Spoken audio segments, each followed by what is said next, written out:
साथियों, पत्रकार, छायाकार बंधुओं, मैं तो आप लोगों के दर्शन करने के लिए आया। मैं आपकी हौसला अफजाई की तायद करने के लिए आया हूं। इस हरियाणा प्रदेश चाहे कोई भी आंदोलन हो, मैं तो सुना देखा, मैं आया भी हूं पहले भी। जब जब समाज के ऊपर, जब जब प्रदेश के ऊपर किसी भी प्रकार का परिवर्तन या किसी जुल्म के खिलाफ लड़ाई लड़ने का मादा सबसे ज्यादा मुझे कहने में भी कोई संकोच नहीं हो, जिंद के भाइयों आप लोगों के अंदर है। इसलिए आपकी सरदारी को सलूट करने के लिए आया हूं। मैं निर्दलीय विधायक, सांगवान खाप का प्रधान, राजनीति से हटके, मेरे को भाइयों ने तमाम पार्टियों को हटके जताया, तो मेरा भी कर्तव्य बनता था कि मैं भाइयों के साथ, तन से, मन से, धन से भाइयों के साथ हूं। मैं तो दूसरे भाइयों को भी कहता हूँ, राजनीति वाले जो भाई है, जिस दिन ये मंत्री बना जाएगा उस दिन ये ड्राइवर और बॉडीगार्ड रोड पे छोड़ के जाएंगे। उस दिन सारा भी मिलेगा तो इन भाइयों का मिलेगा, और लास्ट में 5 लाखड़ी देने हैं तो ये भाइयों से मिलनी है। लेकिन हर बार इस जनता के साथ, जिंद के भाइयों के साथ, चाहे कोई भी हो, किसी ने भी राजनीति करी, आप लोगों ने बहुत से आदमियों को कुर्सी दी। इस हरियाणा प्रदेश को हर बार मुख्यमंत्री आप लोगों ने बनाया, लेकिन मुझे ये कहने में भी संकोच नहीं है कि हर बार धोखा आप लोगों को दिया। आपकी मेहनत, आपकी ताकत का मिसयूज किया, और उसी के अनुरूप सरकार अब काम कर रही है। भाई 2 मिनट सुन लो बैठ के आराम से।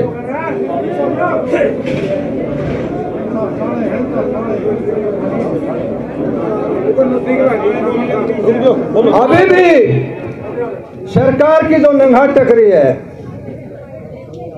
ये उत्तर भारत के अंदर पंजाब, हरियाणा, पश्चिमी उत्तर प्रदेश, कुछ राजस्थान का इलाका, कुछ जे का और कुछ हिमाचल का इलाका, इसके अंदर 3 तरह का हमारा समाज है। एक तो निम्न वर्ग है, एक मध्यम वर्ग है जो हम यहाँ बैठे हैं, और एक है धनाढ़ वर्ग, जो पैसे वाले को ये नहीं पता पैसा कितना है।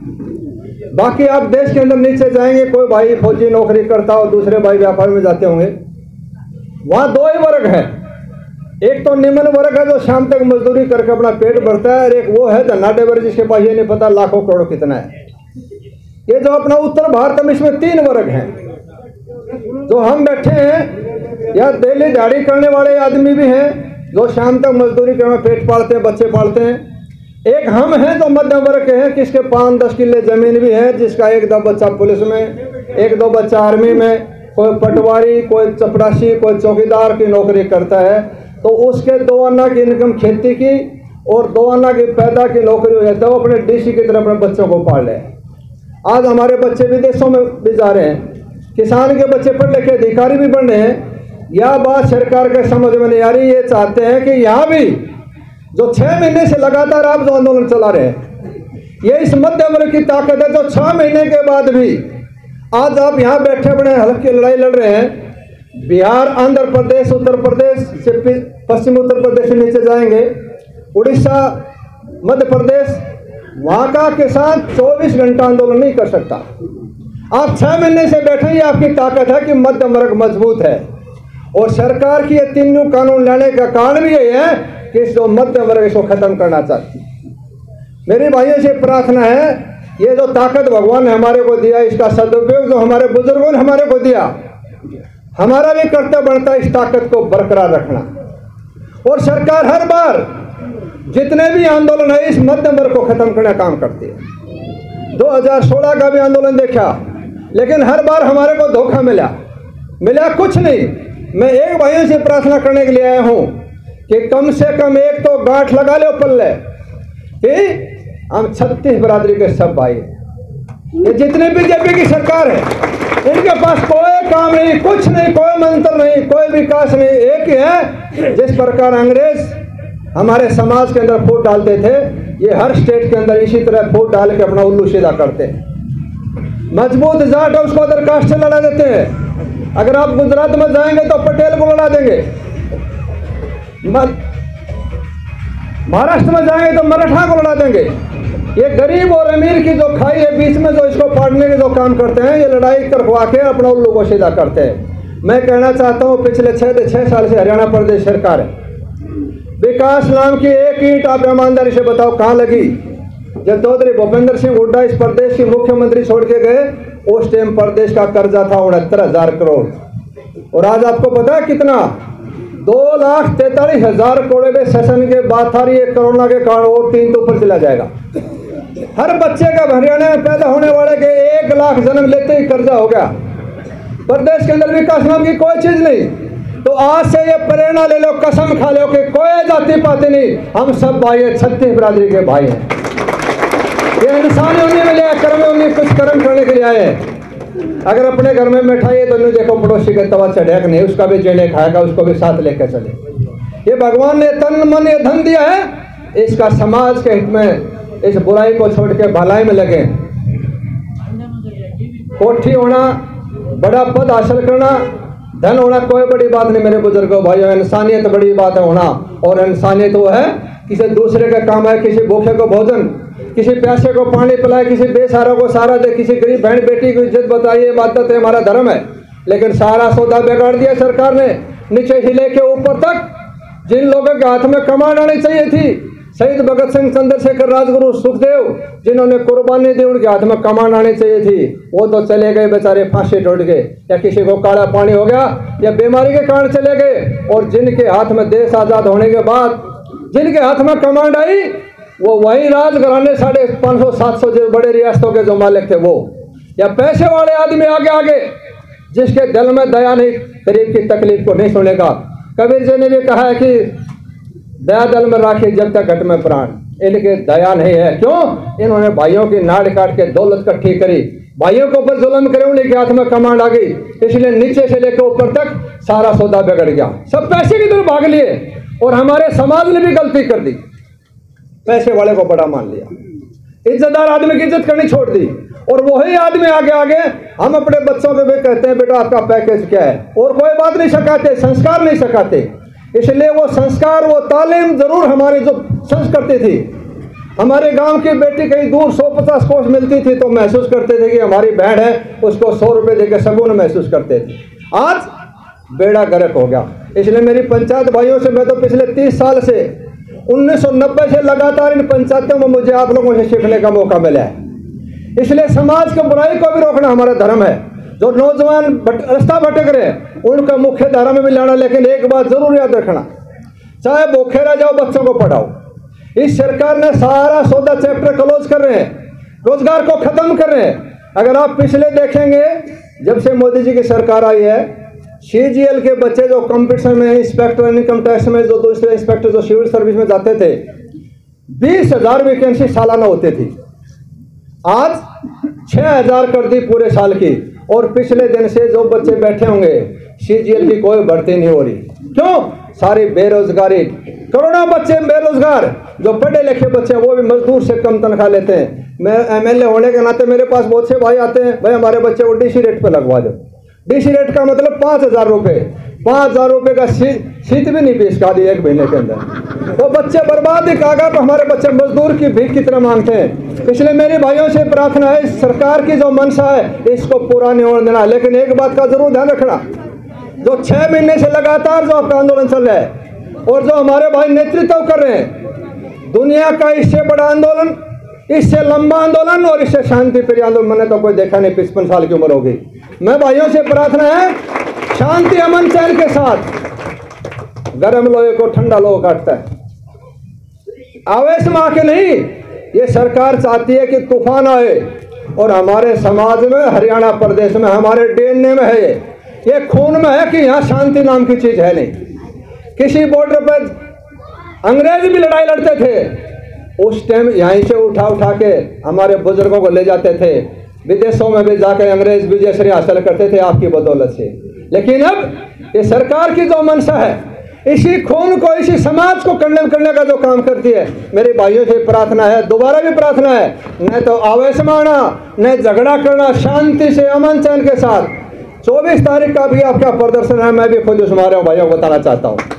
तमाम भाइयों से प्रार्थना, सब माता बहनों से भी प्रार्थना है, सब पूछे लेकिन अमन चैन के साथ, शांति के साथ। मौका मत दें, दुनिया को यह दिखा दें कि वाकई में किसान की परेशानी है और वो दुनिया तक ये बात आप लोगों ने पहुंचा भी दी। इस मोदी जी के योग साधना तपस्या से राजयोग बना, हमें भी उम्मीद थी, हमने भी सब लोगों ने वोट दिया था। हरियाणा पूरे 10 के 10 MP जीत के भेजे, वो इसलिए भेजे थे कि ये गरीब घर में पैदा है, गरीब की तकलीफ को जानता है, गरीब की तकलीफ को मिटेगा।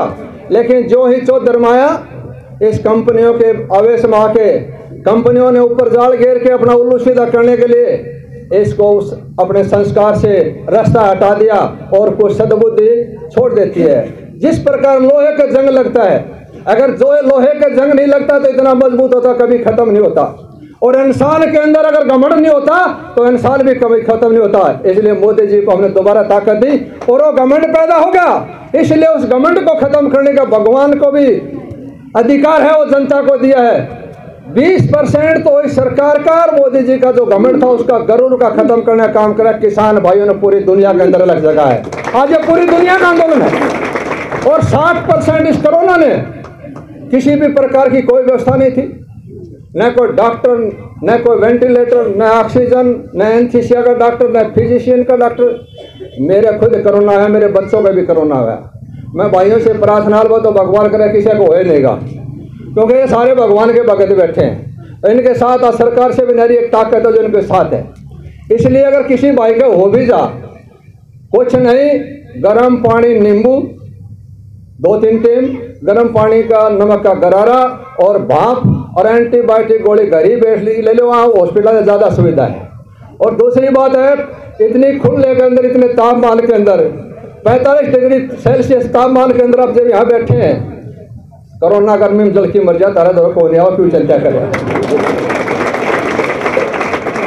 60% कोरोना ने और 20% बंगाल के अंदर जो पूरी सेंट्रल गवर्नमेंट का प्रधानमंत्री वर्सेस स्टेट गवर्नमेंट ममता दीदी, और उसने जिता के उस हमारी बहन ने जो इतिहास लिख दिया, जहाँ से चला था वहाँ से नीचे लेके टेक दिया। अहंकार खत्म होता है। योग साधना तपस्या से राजयोग बनता है और राजयोग करने से आदमी खोटा करता है और खोटा करके वहीं चला जाता है जहाँ से शुरुआत हुई है। इसलिए मैं पुनः तमाम जिंद के भाई बहनों को सैल्यूट करता हूँ और फिर दोबारा भी भाइयों के बीच में आऊँगा। पिछले 6 महीने से लगातार, चाहे विधानसभा हो, मुझे 100 बार हर टोल पर जाने का मौका मिला है। मैं क्षमा चाहता हूं कि मैं पहले भी आना चाहिए था, लेकिन आज मेरा दिल माना कि मैं भाइयों के जरूर दर्शन करूं। मैंने कल ही कह दिया था मैं पहुंचूंगा भाइयों से। इसलिए 2-3 नारे, इतनी आवाज बुलंद करके कि जो दूसरे भाई टोल पर बैठे हैं, दासा बॉर्डर, साझा border, Tikri border, Singhu border, Kitlana toll, जितने भी टोल पर बैठे हैं, उन तक अपनी आवाज, जिंद की आवाज, आपके पास जो ताकत है, आपके जो जोश है, वो ऑक्सीजन मिलेगी। 2-3 नारे मेरे कहने से लगाना, आपकी आवाज वहां तक बुलंद हो। मैं पुनः भाइयों का तहे दिल से आभार प्रकट करता हूं, धन्यवाद करता हूं और सैल्यूट करता हूं पुनः इस जिंद की धरती को। लेकिन एक बात जरूर याद रखना, बार बार धोखा मत खाना। एक बार धोखा खा जाए किसी पे भरोसा कर लेते हैं। हम 20 किलो दूध की भैंस लाते हैं, 5 लाख की भैंस लाते हैं, उससे पूछते इसकी माँ का दूध कितना था। उस माँ का दूध से उसका क्या संबंध है कि ये सोचते हैं इसकी माँ का दूध ठीक था, ठीक दूध देगी। उसकी बैकग्राउंड पीछा करते हैं, जमींदार आदमी। लेकिन इसी राजनीति के अंदर जो लोग आते हैं, जो आप लोगों को बरगला देते हैं, उनका DNA चेक नहीं कर सकते। वो आपको बैग आके झूठा पाना फेंक के चौधर ले जाते हैं और फिर मुंह फेर लेते हैं और ऐसा महसूस करते हैं जैसे हम जानते नहीं। लेकिन एक बात जरूर याद रखना, जिसने भी बेईमानी का खाया, अपने गांव में, गुआंढ में, शहर में और बाजार में देखे, अड़ोस पड़ोस में देखे, उसका जहाज बनाए पानी डूबेगा। ये बेईमानी का सौदा लंबा नहीं चलेगा। इस प्रदेश को लूटने वाला चाहे कोई भी हो, इस गरीब की बददुआ लेगा, उसको मत छेड़, किसी गरीब को रो देगा, ऊपर वाले ने सुन ली तो दुनिया से खो देगा। इस गरीब की बददुआ लेके बैठेगी। और मैं गारंटी के साथ कह सकता हूं, जो बीजेपी सरकार, जो बीजेपी पार्टी सपना ले रही है 2024 का, रेत में मिलता दिखाऊंगा। अब की बार आपको भाइयों भरोसा और विश्वास देना चाहता हूँ। अपने बीच में से चुनो, अच्छे आदमी को चुनो, जिसको पीड़ा हो अपने समाज की, अपने भाइयों में से चुनो। छोड़ो पार्टी सार्टी ने, अच्छे काबिल आदमी को भेजेंगे तो आपकी आवाज उठाएगा, वहां आपकी लड़ाई लड़ेगा। और ये सारे डुप्लीकेट जो पिछले दरवाजे से आते हैं, जो उस टाइम आज सुबह आते हैं, उस टाइम जरूर पहचान लेना आपका कौन है। चौधरी छोटू राम ने भी कहा था, 2 चीज सीख ले भोले किसान, एक तो बोलना सीख ले, अपने दुश्मन को पहचान ले।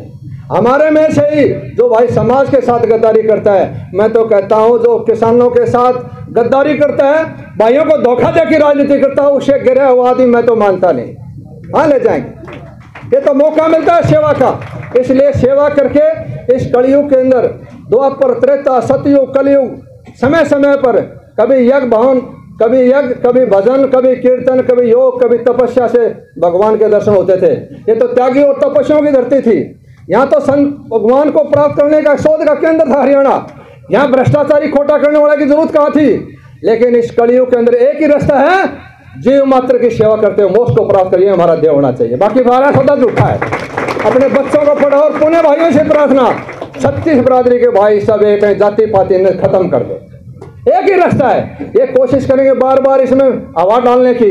और जो दूसरे भाइयों को भी मत कहना चाहता हूँ, जो भाई बैठे हैं, मेरे बुजुर्ग जो बैठे हैं, घरों में बैठे हैं, वो भी आ जाएं, नहीं तो आने वाली पीढ़ी, हमारे बच्चे पूछेंगे कि दादाजी 2020 और 21 के अंदर टोल प्लाजा पर जो आंदोलन हुआ था, क्या आप उसमें शामिल हुए थे? उस इतिहास के पन्नों में नाम लिख दिया। आप लोगों ने वो काम कर दिया जो किसी से नहीं हुआ। सरदार पटेल ने करा 650 रियासत एक काम करने का। किसान भाइयों ने क्या किया? जाति पाति मजहब धर्म। अगर साझा बॉर्डर पर जाएंगे तो मुसलमान भाई होटल चला रहे हैं, हर बॉर्डर पर पंजाब के भाई होटल चला रहे हैं, टीकरी बॉर्डर पर आपका खाप का होटल चल रहा है, जहाँ सब भाई 24 घंटा खाना चल रहा है। अगर सेवा सीखनी है तो सरदार भाइयों से सीखें, वहां जाके देखें, व्यवस्था देखें। और इस आंदोलन को चलाने में जितना नेतृत्व वो कर रहे हैं, सैल्यूट करता हूं उन भाइयों को भी। इसलिए मेरी भाइयों से प्रार्थना है, जो सरकार नहीं कर पाई, कोई नहीं कर पाया, वो आप लोगों ने करा। भाईचारे को, मजहब धर्म को, सबको खत्म करके इंसानियत का पाठ किसान भाइयों ने किया।